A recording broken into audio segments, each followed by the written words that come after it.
Good afternoon, this is Nicholas from Gandora Gaming, and I bring you guys my Automatic Deck Profile 2023 post Age of Overlords. Now, I'm not gonna lie, I've been trying to build this deck for a while now, and there's a lot of ways you can build Automatic. There's the Alien builds, there's the Evil Tsar builds, which might be a later video, and of course, there is, the Reptilian build, or just a hodgepodge of everything you play, including the Furions. Ultimately, I decided to go for the true and classic Layer of Darkness build, just because Layer of Darkness is one of my favorite field spells, and I feel like it has great synergies with the deck, and I just like it. So let's get straight into this. So first things first, we are playing the Automatics themselves. We are of course playing our boss monster, Automatic Abyss, the Automatic Overlord. This guy is amazing.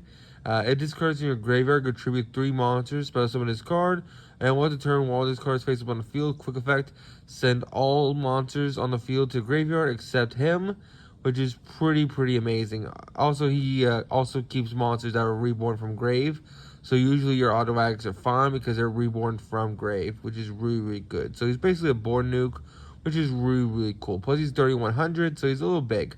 The only issue I have with him is that he's 10, but it does give you access to rank 10s, which is cool, with the new guy who came out Age Overlords.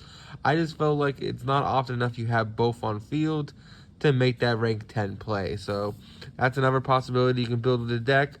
This is the new card. This is Neela Abyss, the Automatic Overlord.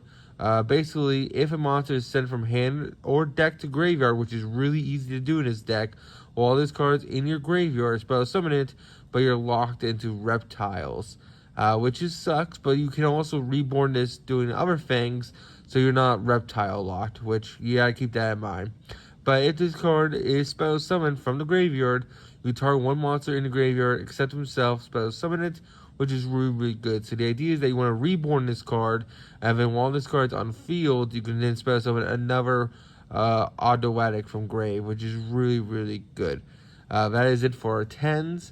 Let's talk about the other guys. We are also playing the one Automatic King. Automatic King's pretty cool. If this card is in your graveyard, contribute 2 monsters, but summon him. And then if your opponent adds cards from their hand, except by drawing them, send one random card from your hand to grave. And then if monsters your opponent controls is sent to graveyard, you would add one light or dark reptile from your deck to or graveyard to your hand, which is really cool. He's just another beat stick, not to mention he is level 8, so he does give you have access to rank 8 plays, which is really cool. Of course, we also have Queen of the Automatics. This card is also amazing. Basically the same effect where it discards in your graveyard, contribute 2 monsters, but summon it. And then basically it has the effect that if a monster is spell summoned to your opponent's from your opponent's graveyard, except during a damage step, you can send one card of a control to grave. If a monster is sent from your opponent's hand or deck to grave, except during a damage step, spell summon one light or dark reptile monster from your graveyard, which is really good. Just another great card in general. Plus, it's another level 8. We also have Albert, the Automatic Dark. This is probably my favorite artwork out of all the Automatics. I just think his artwork is just amazing. This card is sent to graveyard. Contribute 1 monster, spell summon it. And then it also has the effect that your opponent can add 1 monster from their graveyard to their hand. And if this card is spell summoned, target 2 of their banished monsters, including reptiles, and return them. So it returns your banished monsters, which is good. And overall, a decent card. It's a level 8, so it just helps you get those resources back into the graveyard. And then finally, for our last level 8, we are also playing Curse, the Automatic Light. Basically, if this card is in your graveyard, contribute 1 monster, spell summon this card, and then when your opponent can spell summon 1 monster from their graveyard, but its effects are negated. And if this card is spell summoned, you can target 1 level 4 or lower Automatic engraved, spell summon it, but banish it when it leaves the field. So it's just another level 8 extender that also has the ability to reborn from grave, which is really cool. Now, the reason why this deck actually has huge potential is actually the level 4s. These guys are absolutely insane. So, Nunu, the Automatic Remnant, is actually a great card. So, this card basically says, hey, you send this card from your hand to graveyard, send 1 Dark Reptile from your deck to grave, and then if you control no monsters, or if all you control is automatic monsters, spell summon this card from your graveyard, but banish it when it leaves the field. Also, it does have that reptile lock where you can't specify monsters besides reptiles while he's in the monster zone. So it's a soft reptile lock, unlike him, who's a whole turn reptile lock. So you just got to keep that in mind. And then, of course, we have Naga. Naga is the other level 4 that we are playing. Naga is absolutely insane. Basically, it has the ability to send this card to graveyard, send one light reptile from your deck to grave. And then this card is no more spell summon. You get to add an automatic spell or trap from your deck to hand. You can only use each effect of this card once per turn. This card is also amazing. It is our other 3 of the deck. And then finally, for our last automatic, we are playing Zol, the automatic Boundless. This card basically says if this card is sent from field to grave or spell summon from your graveyard, activate one of these effects. Your opponent draws one. If they do, add one automatic monster from your deck to hand except himself. And then each player sends one card from their hand to graveyard. And then if this card's in your graveyard, you can send one card from your hand to the graveyard. Add this card to your hand. You can only use each effect of this card once a turn. Really solid card in there. So that is it for the automatics. Let's talk about the hand traps. I'm only playing one, and that is Bystial Baldric. Baldric is actually insane in this deck with Layer of Darkness, because this card can banish a light or dark from grave, which includes your own monsters if needed. And then basically, while this guy's on the field, he's a quick effect. If your opponent controls a monster, basically, when a spell summon a Ritual, Fusion, Synchro, or Link monster, or like XYZ monster, except during a damage step, tribute one light or dark monster on the field, target one of those spell summon monsters, and banish it. So the idea is that you want to summon this guy as a DD Crow, and then, if your opponent has a monster on the field, they spell summon from the extra deck, you just tribute it immediately, which is insane, and also banish a card, which is also insane. So that's why I really like him, because he is basically 3 removals with Layer of Darkness on field, which is absolutely insane. That is it for our monsters. In previous builds, I was playing the Layer of Darkness Search monster, who is pretty good.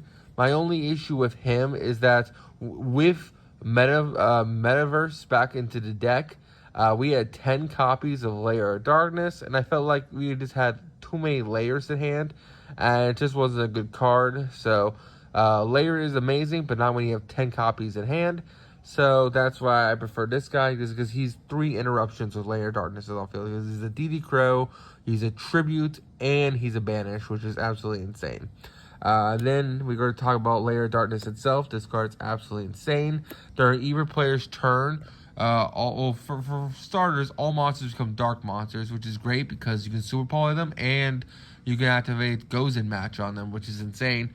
But also, during either player's turn, you contribute an opponent's monster as cost for one of your tributes. And if you notice, these guys contribute monsters to summon themselves. So you can contribute your opponent's monsters in order to summon themselves. So these 2 only tribute 1.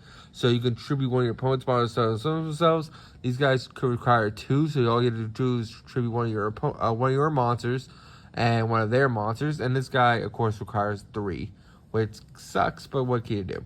But Layer of Darkness is just really amazing. Also, it generates tokens during the end phase of each turn.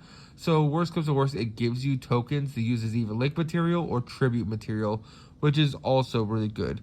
The only issue with this card is that it checks for token activation every end phase, which is mandatory. So Ghost Ogre kind of eats this card alive. We're also playing the one Terraforming, because Terraforming is amazing. It just searches out this card. For our other one-of spells, we're also playing one automatic Serpent Strike. I think this card's really cool. Basically, you can send one monster from your hand or field to grave, then target one reptile monster in your graveyard with different original attribute as that monster's spell summoned during the main phase. So basically, it allows you to reborn him, who then reborns another guy, which is really good. And then also has an effect where basically, during the main phase, if a monster is sent to your opponent's graveyard, send one reptile monster from your deck to grave. So it's also Foolish Burial, which is really, really good. So I like it as a really powerful one of the deck. For other automatic spells, we're playing 3 Daybreak. I've seen some builds put this card to 2. I think this card is just too amazing. It is a quick play, so it allows you to just activate it during our opponent's turn, and which is really, really good. I wish it said tribute a dark or light monster. It says tribute a reptile monster, which has applications going forward, because if we get better reptiles, we can tribute them. But I wish it was just light or dark, because then we can have Layer of Darkness on field. We can tribute their monsters to get the tokens, which is pretty cool. But that is not the case. It says tribute reptiles. So you do what you gotta do. Basically, you can spell summon a token onto your field, a level 2, 0 attack, 0 defense, up to the number of the levels. So basically, what you do is you tribute a 10, and I believe you can get 4 tokens from that, which is pretty awesome. And then, of course, during the main phase, you can banish this card from your graveyard. During the same turn you activate that first effect. Target one of your banished reptiles monsters, shuffle it back into the deck, and then send a reptile monster from your deck to graveyard. So it's Foolish Burial, not to mention it's also just reborns one of your banished cards, which is really, really good. We're also playing 3 Water Lily. I've seen also some people cut this down to 2. I was playing it at 2 for a while, but this card is just all upside, where you can just send 1 reptile monster from your deck to grave.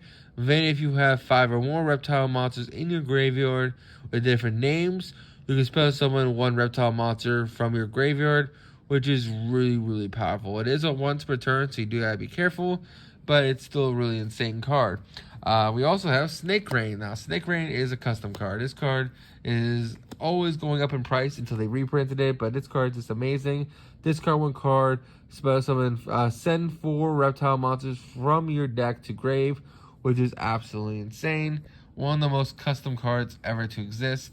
And then finally, for our last spell, the best other discard card in the game, Super Poly. Super Poly is just absolutely amazing. Because we have Layer of Darkness, this card literally just reads, hey, let's Super Poly their entire board away and just be happy. So that is it for our spells. Let's go over the trap cards. For the trap cards, we are playing 3 Academic Virus. This could be full force. It could be any kind of trap card you want. I went for Epidemic because I want to stop their spells. So the idea is that you control a level 8 or any of these guys on field. You can activate Layer of Darkness, either tribute their monsters or tribute your own, and then just blanket to get rid of all spells and traps, which is really, really solid. If you're going against a trap deck, you call trap. If you're going against a spell deck, you call spell, which is pretty powerful.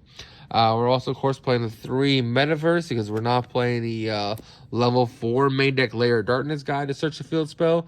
This gives us 7 copies of the field spell in our deck, which is absolutely insane. Not to mention, if our opponent removes the field spell, we can Metaverse get it back on the same turn, which is really, really good.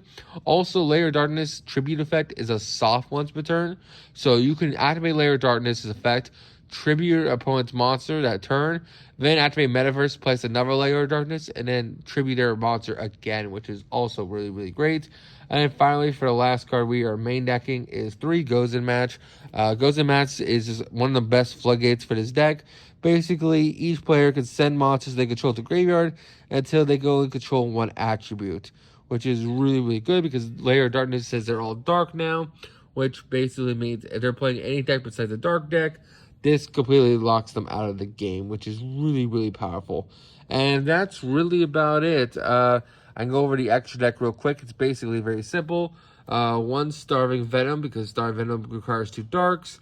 The 1 Predaplant Dragostapelia, because this guy is just a negate. It does require a fusion, but who cares? We also have 1 Mekk-Knight Crusadia Avermax. This guy is just a big wall.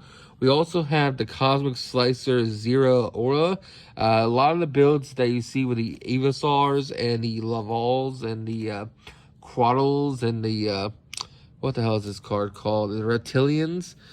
They like this idea that this guy's basically skill drain, which is really, really cool for alien counters. So what they do is that they set this like trap card using this combo. And the idea is that you place alien counters on your opponent's cards. And then basically this guy is just a Babushka skill drain on the field, which is pretty powerful. And I still like it in the deck. I just feel like dedicating an entire build around it, including playing Brick Iguanos, doesn't really fit in my opinion, but who knows? They may could be proven wrong. I also have Alien Shock Trooper. He allows you to quick effect place counters on your opponent, so that's why I'm still playing the combo. So you can link into both these using Daybreak, and then basically this will quick effect put A counters, and then this guy will of course skill drain them, which is really powerful. We're also playing, of course, the one Reptilian Link 2. This card basically makes a monster 0 and then adds cards, adds reptilians up to, or just reptiles in general, I believe, up to the number of 0 attack monsters on the field. It also helps you push your game because you made a monster 0 attack, which is really good. And then finally, for our last, what's it called, Link monster, we're playing Wee Witch because I'm all dark, so we're allowed to link into this guy. It gives us an attack boost, not to mention it discards sent to graveyard, you're going to add a dark card, which is really cool. For our rank 8, we're playing one number 22 Zombie. This guy is just a 4500 beat stick, and also he is a quick effect negate, which is really cool. We also have the one Lancer. Lancer's is pretty cool. He attacks directly, which is awesome for pushing for game. Also, he is an Omnigate. He's a conditional Omnigate, but he's still an Omnigate. This probably should be different, but I still like this package. We are also playing the Galaxy Full Armor package, basically allowing us to have a 4000 beat stick that's a pop, which is pretty solid. And then for our final cards, we are playing the Dragooblion package. The idea is that you either go for the pop or you just make this and hit them really hard with a 9000 beat stick. And our final cards are Search Any Reptile and Abyss Dweller, which is pretty solid. So that is it for our list. I hope you all enjoy. Don't do anything stupid, and I'll see you on the next one. Bye-bye.